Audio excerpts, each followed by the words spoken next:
Опасен вирус се шири во Гостивар и Гостиварско, предупреди опозицијата. Од ВМРО ДПМН обвинија дека неспособноста на новата влада е причина за смртта на таткото и синот кои починаа на инфективната клиника во Скопје. Тврда дека се работи за заразна смртоносна болест што се шири со огромна брзина, дека симптомите на веќе починатите биле несериозно третирани од страна на надлежните. Бидејќи се работи за вирусен причинител кој брзо се шири помеѓу луѓето, не биле превземени карантински мерки и веќе починатите воопшто не биле третирани во карантин.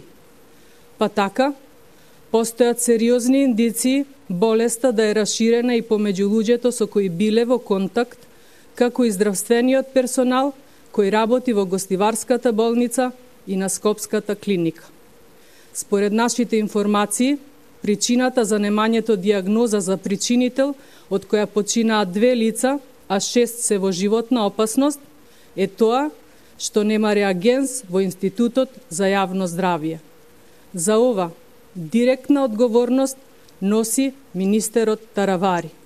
Опозицијата обвини дека инфектолозите дури денеска излегле на терен неколку дена откако знаеле за заразените од вирусот. Бараат од стручните лица веднаш да се произнесат за каква болест се работи.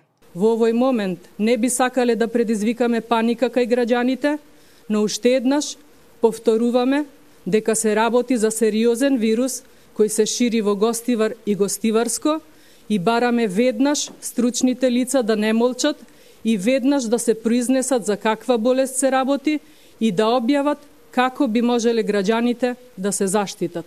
ВМРО ДПМН порача дека министерот за здравство не смел да дозволи ширење на болеста и побараа од него да поднесе оставка.